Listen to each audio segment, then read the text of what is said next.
What's going on, guys? So let's get right into it, right? UFC Vegas 21 was absolutely phenomenal. We saw some great fights on that card. I thought there was a couple great upsets that you want to take in. It was just exciting all around. Good finishes.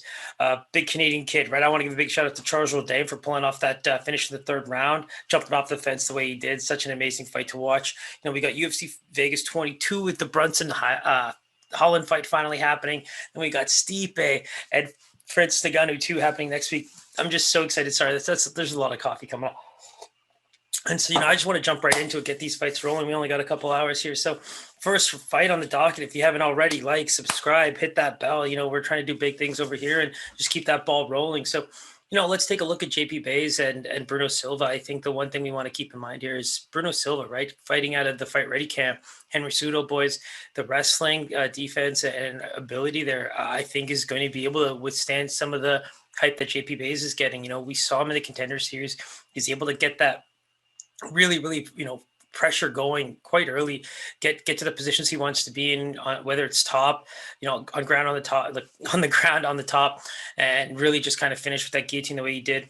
We're talking about his last loss. We're going all the way back to Jovi Sanchez and his last Dana White Contender Series fight. And, he went on an amazing win streak after that, which is now culminating into fighting on the same card as his wife is going to be on the main card. But I think the only things I'd be a little bit concerned about is with JP Buys, we've seen such good first, second round ability, but then we got a guy like Bruno Silva, right? When you look at his fight against Tagiro Lembekov, he was losing the fight, but it was a very close fight. Two of the judges actually had it going 29-28 kind of thing. And so I really liked what I saw in that third round, right? Despite the damage he was wearing, despite how crazy that fight was going, his pace just never stopped. He kept pushing forward, and when he knew he kind of had to eke out that big round or even a finish, he was just going for it, spinning moves, all that fun stuff. So that's what keeps me very interested in the Bruno Silva fight. I think going into all of this, I was also on that JP Buys hype train, but you start to really take in, what's been happening in general, but also what guys like Bruno Silva might be able to do in a situation where he's taking on a 24-year-old fighter who hasn't really seen crazy UFC experience. And now we're talking about a division where Henry Cejudo, training partners, like, it's not like this guy's a middleweight who's just seeing, guys like Cejudo once in a while. Like, he's training out of the camp that trained potentially the best flyweight of all time.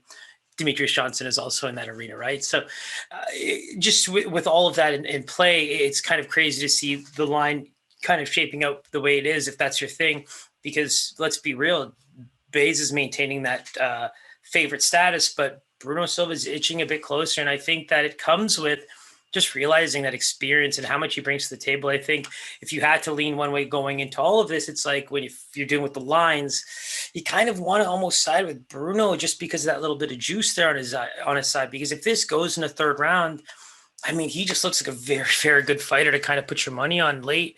And if we see a side of JP Buys that maybe can't keep up or is just faltering towards the later parts of the fight, we've seen what Bruno Silva can do. And those are the areas you want to keep in mind, especially if you're into that live betting type of thing. Who knows, right? What could happen if even Buys is winning 2 rounds and it goes into the third, but he's looking a little bit tired. Anything can happen, right? But again, I think Buys is ready for this fight.